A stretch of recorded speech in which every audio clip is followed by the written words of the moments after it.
Olá pessoal, estamos de volta para mais um episódio do Papeando com Pamplona. Neste convênio do Supremo, o curso Supremo de Belo Horizonte, com o SES. E hoje eu vou falar sobre atividade policial e direitos humanos, ou direitos humanos e atividade policial, com um casal sensacional. Elisa Moreira, Murilo Ribeiro, delegados de polícias, marido e mulher e professores de direitos humanos e direito penal e criminologia. Olha, para falar desse tema, realmente precisa ter muita delicadeza, mas muita firmeza. Eu não tenho dúvida que hoje o programa vai ser sensacional.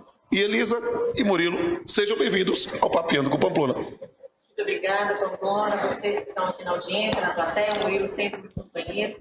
Muito grata por essa oportunidade, por esse convite, tenho certeza que será um encontro memorável. E Murilo? Muito prazer, Sempre uma honra estar ao lado de grandes nomes, discutindo um tema que afeta a nossa atividade, o nosso campo de pesquisa. Então tenho certeza que será uma experiência bem bacana pra gente aqui. Eu acho que vai ser muito legal. E é isso que eu quero conversar com cada um de vocês. E conversando com os dois, não tem pergunta específica não. A gente vai lançar a pergunta, claro, seguindo a ordem do cavalheirismo. Vamos conversar com a Elisa sempre. Mas Elisa, perguntar, e nesse ponto, você como a pessoa que tem o corte epistemológico em direitos humanos, a professora desta área que atua também na atividade policial. Aí quero perguntar, o que são os direitos humanos e qual é o seu grande marco histórico? Sim, é muito importante que antes que falemos de atividade policial, que nós conheçamos o viés histórico dos direitos humanos em tudo, Tudo. O viés histórico é muito importante para que possamos opinar e construirmos uma reflexão crítica, um pensamento teórico de peso. Os direitos humanos nada mais são do que direitos que atingem o âmago individual, aqueles direitos que são fundados no justnaturalismo, sim, mas que se diferem dos direitos do homem por exigirem uma positivação que se dá no ordenamento jurídico externo, com a proteção por tratados internacionais, convenções, acordos, pactos. Em relação ao marco histórico, também é muito importante para que a gente consiga construir todo esse pensamento. Existem 3 precedentes fundamentais. Primeiro, lá atrás, a criação do direito humanitário, os feridos de guerra, a proteção com a Cruz Vermelha, passando pela Liga das Nações, Primeira Guerra Mundial e chegando à criação da OIT, da Organização Internacional do Trabalho. Mas o grande marco histórico dos direitos humanos é 1945, com a criação da ONU pós-Segunda Guerra Mundial. Perfeito. É interessante a gente abordar essa evolução, esse marco histórico dos direitos humanos, trazendo um pouquinho para o meu campo de pesquisa, que é a criminologia, que a criminologia vai alcançar a sua crítica central, falando da atividade policial, daqui a pouquinho a gente vai abordar certamente o cárcere, no pós-Segunda Guerra, quando nós temos a mudança do eixo político do mundo da Europa para os Estados Unidos e com o surgimento da chamada sociologia criminal. Então, com teorias de consenso, de conflito, esse momento histórico aqui nos é comum nesse sentido. E esse ponto, como é que a doutrina internacional encara a questão dos direitos humanos? Como é que a comunidade internacional encara a doutrina dos direitos humanos e quais são os sistemas de pensamento que tentam explicar essa matéria?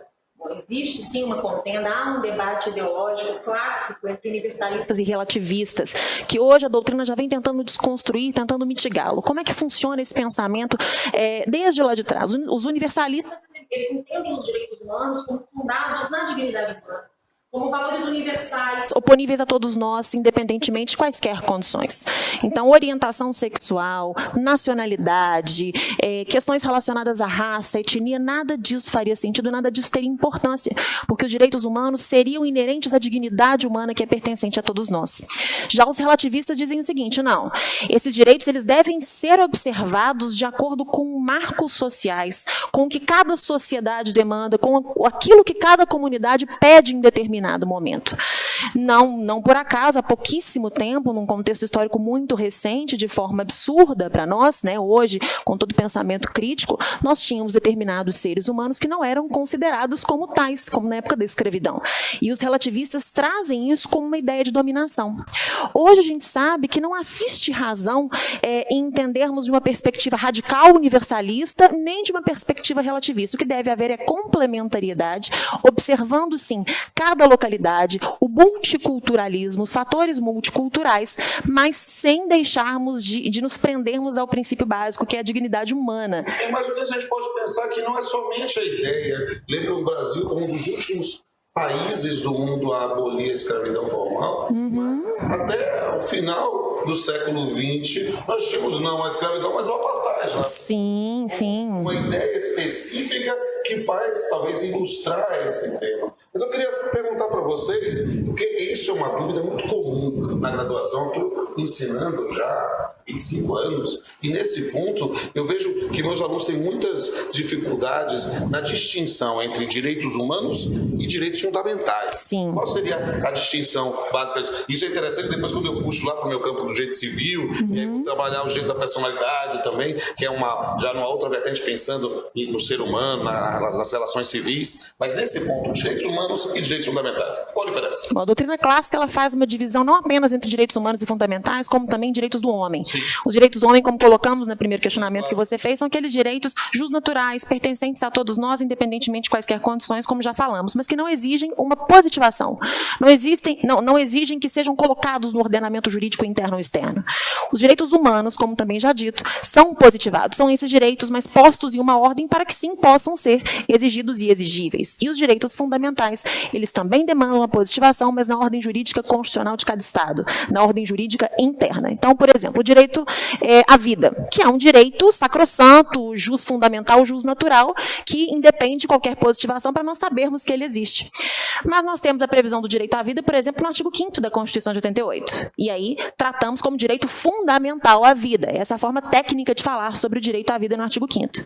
Esse mesmo direito à vida, no artigo 4º do Pacto de São José da Costa Rica, um tratado internacional, uma convenção, a Convenção Americana sobre Direitos Humanos, é um direito humano à vida. Então, o mais correto é dizer o direito humano à vida, previsto no Pacto de São José, ou direito fundamental à vida, previsto no artigo 5º da Constituição. Essa é a distinção básica da doutrina clássica, embora alguns autores já tenham superado isso, mas ainda existe essa distinção. E até essa questão de direitos do homem e direitos humanos, quando nós hoje tentamos trazer uma linguagem talvez mais abrangente, mais inclusiva, e a ideia de falar de homem acaba tentando identificar com gênero, quando na verdade a concepção original não era nada disso. Então parece interessante refletir, mas é por isso que eu queria perguntar, e quem são os titulares dos direitos fundamentais? Sim, a doutrina também tem uma grande conversa em relação a isso tudo, é objeto de diversos concursos públicos.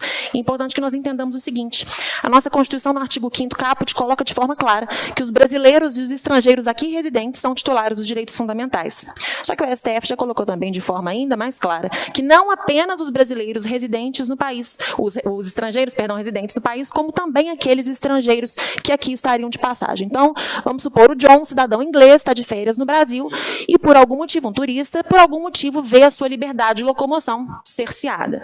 Teria ele direito ao habeas corpus? Sim, não há qualquer tipo de dúvida.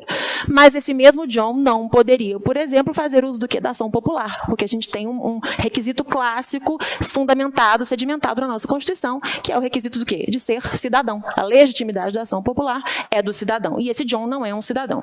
Então, daí a gente pode concluir que nem todos os direitos fundamentais são extensíveis aos estrangeiros aqui não residentes, embora eles tenham direitos fundamentais também. E outra reflexão muito importante que a doutrina briga em relação a ela é a pessoa jurídica. A pessoa jurídica tem direitos fundamentais? E aí grande parte da doutrina diz sim, só que apenas alguns direitos fundamentais pela própria condição da pessoa jurídica. Então, direito à honra objetiva, direito ao nome, direito à propriedade. No que se aproxima da concepção dos direitos da personalidade. Sim. O artigo 52 do Código Civil, né, aplica-se no que couber. No que couber. Personalidade, porque é claro que toda a doutrina de direitos humanos, de direitos da personalidade, é feita numa concepção antropomórfica. Sim, do ser humano. Mas a ideia é que o próprio ordenamento pode estender a determinados entes. E isso, no campo do direito civil, a gente amplia para discutir não somente do ser humano vivo, mas do nascituro, e eventualmente a discussão até do embrião. Exato. É algo que pode ser ampliada, essa questão da titularidade. E isso é interessantíssimo para o pessoal que não está nos assistindo, e vamos pensar depois talvez no campo do direito penal, porque essa tutela vai se ampliar em função da atuação do direito positivo. Sim. Mas para rematar esse tema pouco, eu queria ouvir de vocês o que é que vocês recomendariam, já que a gente trabalha uma ênfase mais em direitos humanos, que é a área de Elisa, né, nessa primeira parte, o que vocês recomendam, né, para quem quer aprofundar o estudo dos temas dos direitos humanos? E depois vai trabalhar com a atividade policial, especificamente com o cárcere, com outros aspectos que são importantes de eles. Sim, não, sem dúvida, observar o aspecto histórico. É importante que nós nos apropriemos do discurso de uma forma legítima. E, claro, observar também as transformações sociais, com fontes sempre confiáveis. Então, o jornalismo isento, cada vez mais difícil, cada vez tão batalhado por nós hoje, um jornalismo isento, informativo, estar sempre em rodas que discutam esses temas, e começa de forma pequena, como estamos aqui reunidos hoje, né, propagando aí depois para o Brasil inteiro, mas hoje nesse micronúcleo, e a gente crescendo e falando sobre o assunto sempre. Não podemos deixar de discutir os direitos humanos, mormente, num ponto tão sensível que é a atividade policial. Eu quero jogar aqui para o Murilo, coitadinho aqui, que a gente está aqui só tricotando ele, e o Murilo está aqui no quietinho aqui, sabe? E aí, Murilo, o que você acha? Que textos ou que ideias você acha que deveriam ser aprofundadas?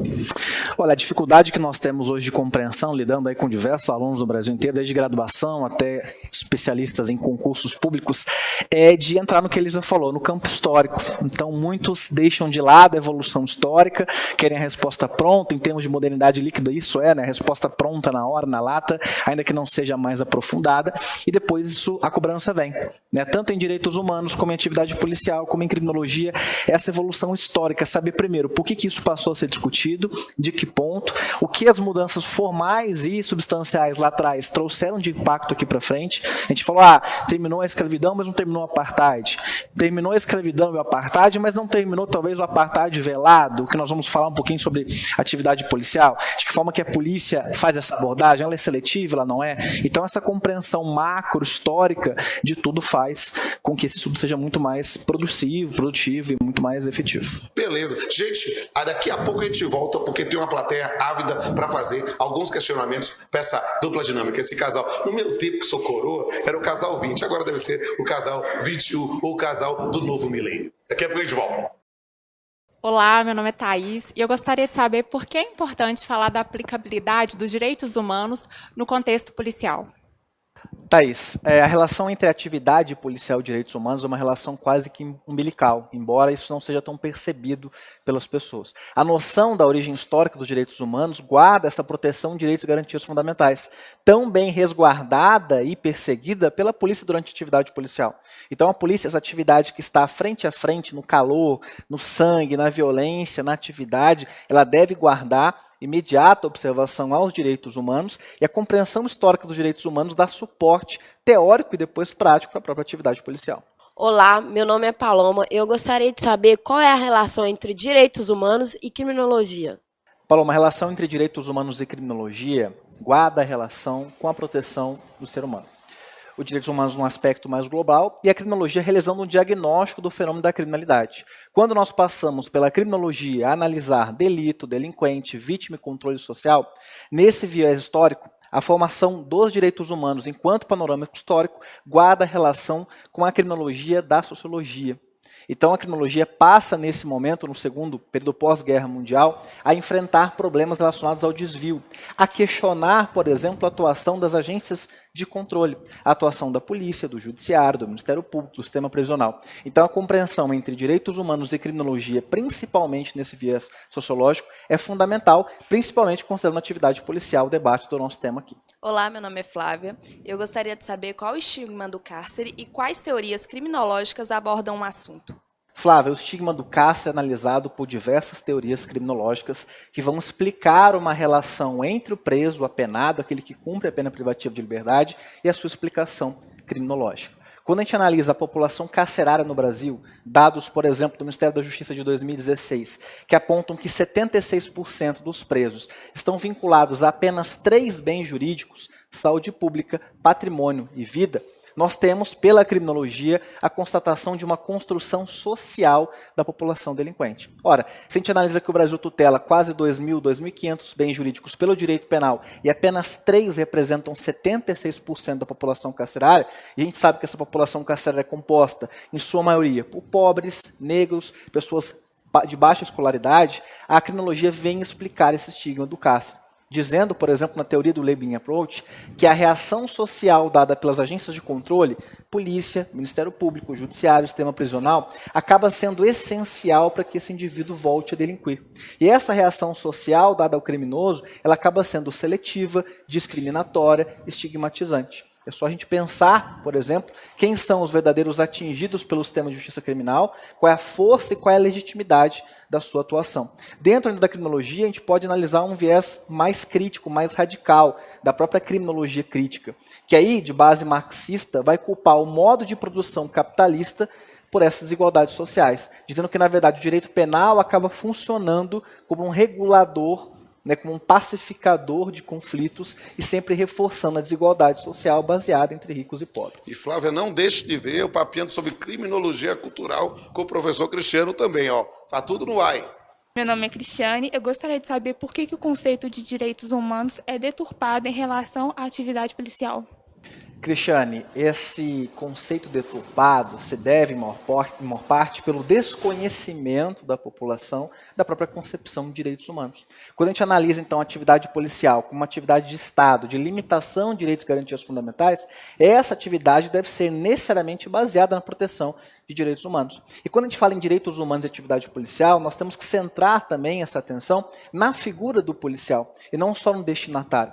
A que ponto esse policial deve ter condições necessárias para o enfrentamento da sua relação de trabalho, como é a sua tomada de decisão, que é baseada em segundos, na atuação policial, qual é a origem histórica dos direitos humanos e a origem histórica da atividade policial, como que se formou, então, essa legitimidade para limitar e para dirimir direitos e garantias fundamentais. Então, esse conceito deturpado se deve, em minha concepção, em maior parte, ao desconhecimento da própria fundamentação dos direitos humanos. Esse tema é importante. Deixa eu ver aqui, Elisa, também sobre isso, nesse corte com direitos humanos. E aí, Elisa? Sim. Cristiane, não há dúvidas do que o Murilo disse. Sem dúvida, isso é o contexto moderno, mas há de se fazer uma meia-culpa.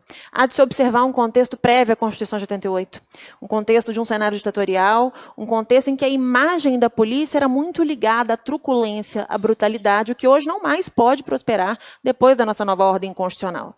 Então, talvez uma imagem tão forte, tão marcante, tão arraigada, ainda não tenha se dissipado aí em 20 e 30 anos. Penso eu que devemos fazer uma mescla entre essa imagem antiga que nós policiais todos os dias tentamos combater, os policiais sérios, que é a nossa maioria, que é o nosso grande corpo, tenta combater para que cheguemos, sim, a uma nova ordem, a uma nova perspectiva da disciplina. Sem sombra de dúvida, a ideia de uma reconstrução da atividade e da imagem da polícia. Por quê? Porque, sem sombra de dúvida, é um trabalho penoso em que você tem que trabalhar com direitos humanos o tempo todo, pensando em preservar a sociedade. E, por isso, esse papel que é essencial e que, muitas vezes, tem a sua imagem distorcida por pessoas que, às vezes, justa ou injustamente, querem se defender botando a culpa no policial. Preciso realmente repensar essa postura e a imagem. Olá, meu nome é Ana Gabriela. Professores, como falar sobre direitos humanos em todo o contexto da audiência de custódia? Ana Gabriela, quando nós analisamos, então, a concepção dos direitos humanos e a audiência de custódia, eu faço aqui, no meu campo de pesquisa, uma análise criminológica. Da própria evolução do estudo da criminologia a alcançar as agências de controle, então fazer um controle de legalidade da atuação, por exemplo, da atividade policial, a fim de saber se ela é legítima, se ela foi pautada em ditames legais, mas num segundo momento, e essa é a minha observação pessoal, analisar também sobre o contexto do investigado e do preso e da sua versão apresentada ao Poder Judiciário. Então, sim, todos têm direito a serem apresentados a um juiz para que ele analise a legalidade daquela prisão no contexto de direito processual penal, para que ele decrete a prisão preventiva, para que ele conceda a liberdade provisória ou uma medida cautelar alternativa à prisão. Mas essa análise de direitos humanos, criminologia e atividade policial, ela tem que ser analisada sobre um viés amplo. Quando a gente pensa na criminologia, na segunda metade do século XX, que a gente dá um enfoque a essa agência de controle, muitas relações se discutem. Esse é, inclusive, o tema aí do meu mestrado. Estou finalizando o mestrado agora discutindo a atuação policial sobre um viés criminológico. E esse viés criminológico deve ser analisado também na audiência de custódia. Então, de que forma que essa atuação foi realizada, se ela é seletiva, se ela não é, se ficou demonstrada, então, ali a materialidade, os indícios de autoria, mas, sobretudo, analisar no campo da audiência de custódia a versão apresentada por todo o conteúdo probatório. E não só questionar ali o investigado se ele foi violentado, torturado, e claro que isso é absolutamente legítimo e que nós rechaçamos qualquer forma de violação de direitos fundamentais, por quem deve, porque tem o dever legal de observá-los, mas essa análise de direitos humanos e audiência de custódia tem que ser vista, então, também sobre esse campo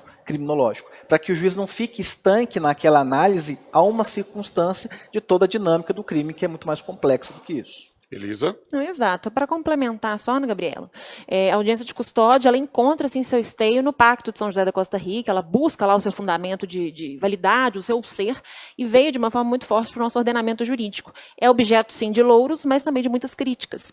Em relação a essa apresentação, nós que já acompanhamos algumas, a essa apresentação de alguém que foi preso pela autoridade policial, legitimamente, né, com base nas suas convicções, aquelas convicções que a nossa Constituição atribuiu e também o Código de Processo Penal, ao chegar a essa audiência de custódia, muitas vezes as pessoas podem apresentar versões que não correspondem com a realidade. Então, eventuais alegações de tortura, de abuso de autoridade, que naquele momento o julgador, o juiz, não tem como aferir se aquilo aconteceu ou não. Então, na dúvida, o que acontece? É colocado em liberdade e o agente policial, no caso a autoridade policial, se submete a uma série de situações, a uma série de investigações que podem desgastar e muito uma trajetória, uma carreira já tão sofrida, já tão complicada, que já trabalha com recursos, às vezes, pífios, e que precisa mesmo de um estímulo. E a audiência de custódia, que a gente conversa com os nossos colegas que atuam mesmo na ponta, vem servindo também como um fator de desestímulo aos colegas policiais. Por isso, há de se fazer essa reflexão sobre aquilo que é apresentado de forma peremptória numa audiência de custódia e o que realmente aconteceu. Essa é uma questão importantíssima. E, na verdade, tudo que foi aqui discutido se refere a questões essenciais, me permitindo a ideia, fundamentais, quase de direitos humanos mesmo. Por quê? Porque, ao falar sobre direitos humanos e atividade policial, muitas vezes, nesse mundo estranho que estamos vivendo há algum tempo, as pessoas entram em discursos de ódio e dizer, isto é o céu ou o inferno, isto vale a pena ou isso é para ser queimado no mármore do inferno. Às vezes a gente precisa ter a sobriedade, a sabedoria, né, a consciência da importância desse tema e de enfrentar, compreender e buscar resolver os problemas. E eu fico muito feliz em gravar hoje este programa com um casal de delegados, jovens, bonitos, competentes, que já têm o seu reconhecimento também na área do magistério. Eu que já estou dobrando o cabo da Boa Esperança, estava perturbando aqui os dois, dizendo que eu tenho idade de ser pai dos dois, e nesse ponto, dizendo especificamente que como eu tenho orgulho de ver uma nova geração de professores tão conscientes e tão preocupados com o cidadão e com os direitos humanos. Para mim é um prazer receber o casal Sandy Júnior jurídico, tão jovens, tão competentes e tão já amados por uma nova geração. Para mim é um prazer, uma honra. E se me permite encerrar o programa, vamos fazer aqui um brindezinho, registrando o meu profundo e veemente protesto que este brinde tinha que ser A4, porque tinha o doutor Antônio, está quantos meses, doutor? Está com 4,5. Com 4 meses e meio, né? Tem mês aniversário direto aí, e eu fico acompanhando nas redes sociais aí da Elisa e do Murilo, mas fica aqui a 3, quem sabe daqui a pouco ele participe de um programa no futuro, essa coisa fofa que eu fico acompanhando também lá no Instagram. Que bom, prazer recebê-los. Obrigada, todo nosso. Um brinde. E amigos, se você gostou desse programa, veja aí, procure na hashtag Papeando com Elisa e Murilo, Papeando com Sandy Júnior Jurídico, vou fazer isso aí também, Papeando com o casal jurídico, papeando sobre direitos humanos e atividade policial. E se gostou desse e de outros programas, veja na hashtag Papeando com Pamplona, no canal CSTV, no canal Pamplona, e você vai ter a oportunidade de ver muita coisa legal, porque a ideia do Papeando é debater direito com profundidade e com leveza, e sempre trazendo um pouco de arte. Daqui a pouco você vai ver um poema inspirado nessa ideia do programa de hoje. Até a próxima.